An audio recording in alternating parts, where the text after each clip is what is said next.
The teasers dropped, the fandom went silent. In an instant, the entire K-pop world was turned upside down. Welcome to StarScope K-Report. Join Eric and Minji as they ride the Hallyu wave, uncovering the biggest K-pop comebacks, shocking industry controversies, and major K-drama updates. From internet-breaking rumors to historic chart milestones, we dive deep into the world of Korean entertainment. Today, we're looking at a headline that is absolutely dominating your timeline right now. NYC is shutting down. The real reason BTS is taking over New York. Right, and when you start digging into the official Weverse notices, the big hit music statements, and all the on-the-ground reports from places like OSIN and the Times Square Chronicles, you realize pretty quickly that this is not just a standard concert tour. No, not at all. Yeah, what we're witnessing here is the deployment of a highly engineered citywide fandom economy. So our mission for this deep dive is to decode exactly how an entertainment company essentially negotiates the takeover of a major global metropolis. I mean, you know that feeling when you've been waiting for something for so long, you almost forget what it feels like to actually get it. Because we really need to set the stakes here for everyone listening. Absolutely. This isn't just a comeback, this is the comeback, capital C. We were talking about the end of a 7-year wait. The mandatory military service era is officially over, the group is whole again, and the ARIRANG album is already pulling off a flawless, chart-topping all-kill, which, if you're newer to the K-pop scene, an all-kill basically means hitting #1 on every single domestic Korean streaming platform at the exact same time. And it's really vital to understand the math behind that all-kill, too. Right. Because in the 7 years since their last full group release, the music industry's streaming algorithms have drastically changed. Consumer habits are way more fragmented now. So to pull off a perfect chart sweep after a 7-year hiatus isn't just a measure of popularity, it's actually a statistical anomaly. Oh, wow. Yeah, that makes sense. Right. It proves that the organizational structure of this fandom hasn't decayed one bit during the hiatus. If anything, I mean, the anticipation has just compounded. Exactly. The fandom has been vibrating on a completely different frequency. And that energy, it finally exploded on April 9th. Opening night of the ARIRANG World Tour at Goyang Stadium, I was literally one of the millions refreshing my feed at like 3 a.m. just to watch the grainy fan cams from Army Bangtan World. And netizens were collectively losing their minds over the stage design alone. Well, the production choices at Goyang Stadium really tell you everything you need to know about their current era. They performed this massive 3-hour, 23-song spectacle on a 360-degree rotating stage. Which is just wild for a stadium show. It is, because why choose a stage in the round for a venue that size? It completely removes the traditional hierarchy of a concert venue. There is no, quote-unquote, back of the house anymore. Right, everyone gets a good view. Exactly. It's an architectural choice that democratizes the viewing experience. It basically creates an atmosphere of intense parasocial intimacy, but, scaled up for 50,000 people. Which perfectly matches the set list. I mean, we got about 10 tracks from the new ARIRANG album woven in with the legacy hits. But the internet truly broke during the live debuts. Oh, absolutely. Hearing "They Don't Know About Us," "Merry-Go-Round," "Come Over," and "Please" for the very first time live, it felt like a superhero movie. Structurally, Act 1 of this concert is exactly like that long-awaited team reunion in a blockbuster film. Yeah, the pacing there is incredibly deliberate. Act 1, which we can essentially call The Return, opens with Hooligan and Aliens. Such a power move. Right.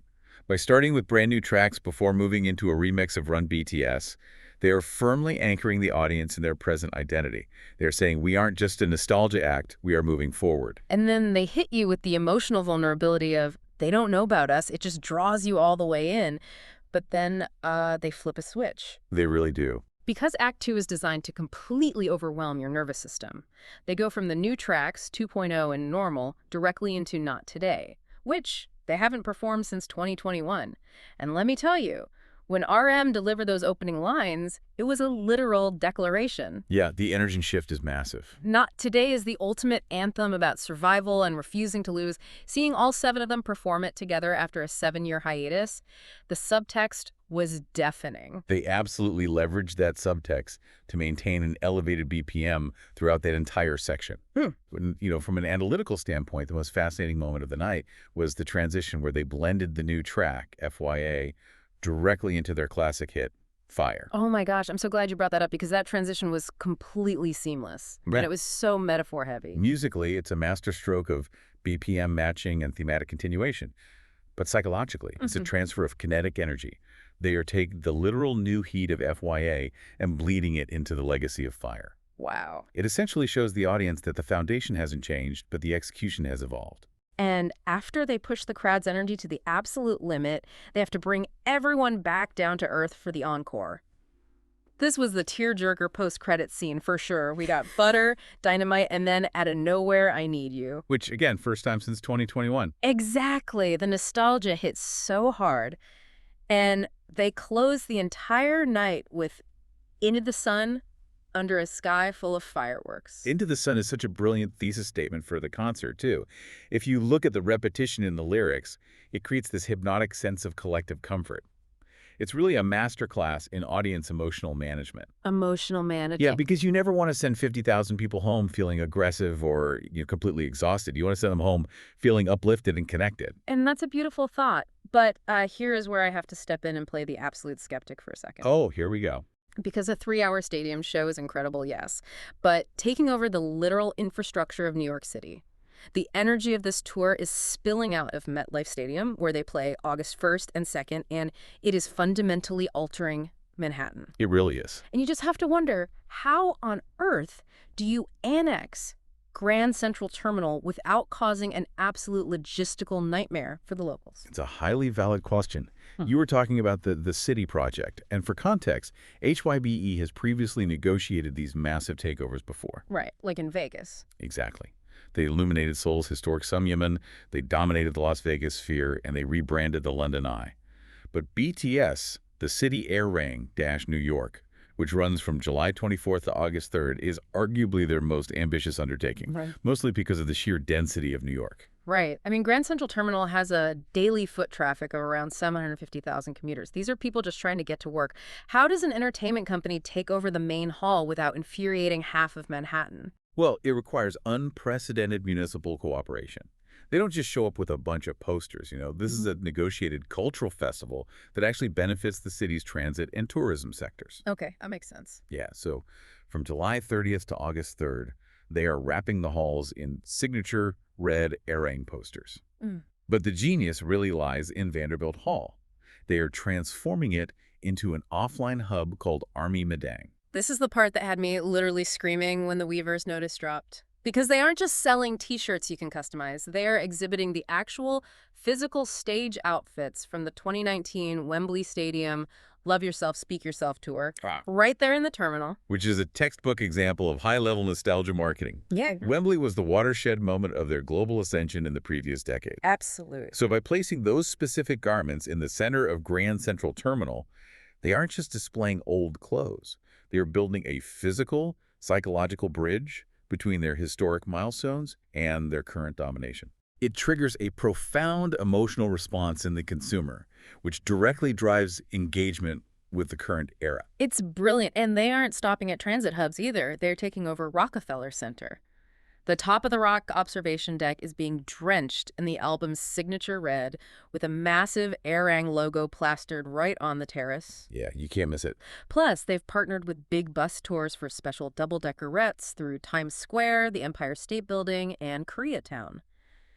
It feels less like a concert and more like a host city preparing for the Olympics. That's actually the perfect analogy, because Western artists usually rely on localized pop-up shops or single-venue takeovers, right? Yeah. But the Hallyu Wave approach is entirely different. Oh, for sure. It's a decentralized, citywide ecosystem. It forces passive tourists to engage with the brand while giving the core fandom an active, localized playground. It is the ultimate immersive experience. Now, if you are finding this breakdown of how these massive cultural moments are engineered as fascinating as we are, make sure you hit that subscribe button for StarScope K-Report. We've got even bigger scoops ahead. Definitely do that, because the visual takeover of New York landmarks is really just the surface layer. The true innovation of this comeback lies in the interactive technology. Yes. And this brings us to the retention tease from earlier. We need to talk about how fans are literally swimming with their biases. It's incredible. Now, you might be thinking, isn't this just going to be another pop-up shop with some screens? But here is where the economics and the art get crazy. The art museum at Chelsea Piers is hosting the ARIRANG Garden from July 24th to August 14th. And this was designed in collaboration with Testrict, which is the highly acclaimed, Seoul-based digital design powerhouse. What they've built isn't just a gallery, it's a sensory immersion. It really is. It begins with an installation titled Number 29. Visitors walk into this minimalist digital landscape featuring the silhouettes of all 7 members, and it's accompanied by the reverberating sound of a grand ceremonial bell. It completely sets a tone of reverence. You walk in, and it just demands your attention, and then you move into the body-to-body room, which is an explosion of crimson digital particles that actually pulse to the rhythm of the music. Yeah, the audio-visual sync is wild. It's like standing inside a visual heartbeat. And it all culminates in the swim installation, which is a total reimagining of the museum's famous Starry Beach exhibit. Okay, this is the installation that has me ready to book a flight to New York right now. I don't blame you. They've created these shimmering, infinite digital waves, and gliding beneath the water are 7 majestic orcas, each symbolizing one of the members. Imagine standing there, surrounded by the album's audio, watching your bias as a glowing orca swimming past you in the water. From a design perspective, it's a brilliant way to translate a parasocial relationship into spatial design. It gives the fan an intensely personal, almost spiritual connection to the music. Right. They also include an immersive environment called 2.0, which expands the cinematic landscape of the music video so you literally feel like you are inside the set rather than just watching it on a phone screen. Yeah. And the whole experience concludes with Into the Sun, a sweeping digital journey visually connecting Las Vegas, New York, and Busan. It's a gorgeous tribute, but this is where I want to take it back to your earlier point about this being a fandom economy, because outside the museum walls, they are mobilizing the entire local economy through the citywide stamp rally. And from a purely consumer standpoint, this is fascinating. Oh, the stamp rally is essentially the gamification of urban infrastructure. It's like a loyalty rewards program on steroids. Yes. Through an app, fans are incentivized to travel between the MetLife Stadium venue, Grand Central Terminal, the Art Museum, and the Korean Cultural Center of New York, or KCCNY. And when you get to KCCNY, it is a K-brand consumer's paradise. Samsung Galaxy has experience booths where you can print exclusive photos. Tous les Jours Bakery is doing pop-ups. Charity has set up a concert-proof makeup bar. Which is so smart. It is a genius marketing move because surviving the sweat and tears of an outdoor stadium show in August absolutely requires industrial strength setting spray. Definitely. But notice the underlying mechanism here. Right. Why does a bakery or a makeup brand benefit from a music concert? Because the Stamp Rally app directs a massive, highly organized wave of capital into specific local businesses. Right. And what's particularly notable is how they integrate philanthropy into this gamified spending. For every check-in at the Bank of Hope Manhattan branch, the bank donates $1 to support financial education initiatives. I love that so much. It aligns this immense economic firepower with localized social good, which is such a core pillar of modern K-pop fandom culture. And the footprint just keeps expanding. There is a massive BTS Poop UP store on West 18th Street just for exclusive merch. Yeah, the scale is huge. There's a welcome party at the Marquee Club. I Love Dance is hosting a huge random play dance event. Even the local food scene is brought into the fold. Exactly. You have establishments like Liberty Bagels, Black Tap Craft Burgers, and Van Leeuwen Ice Cream all creating custom menus. Right. You're buying a burger, but it's part of the ARIRANG experience. It's a fully realized microeconomy built completely on the Hallyu wave. Which really brings us back to our core thesis today. If we connect all of this to the bigger picture, this project demonstrates a complete paradigm shift in how we define a music tour. It really does. This is no longer just a musician visiting a city to perform a set list. The artist is temporarily installing a microeconomy.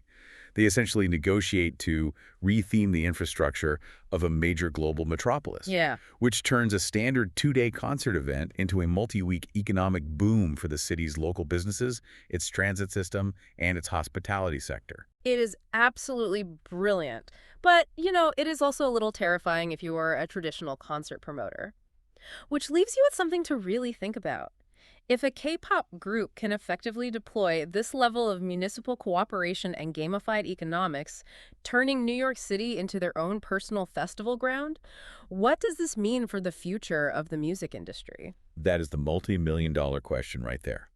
Will Western megastars and legacy promoters like Live Nation or Ticketmaster be forced to adapt to this intricate, citywide fandom economy model? Right, can they even do it? Or is the Hallyu wave truly operating in an untouchable league of its own, relying on a level of fandom organization that Western artists simply cannot replicate? I have a feeling the entire industry is watching New York this week, taking very, very detailed notes. You've been listening to StarScope K-Report, where Eric and Minji bring you the stories shaping K-pop, K-dramas, and the global Hallyu wave. Thanks for tuning in, and don't forget to subscribe for more stories that keep the stars shining.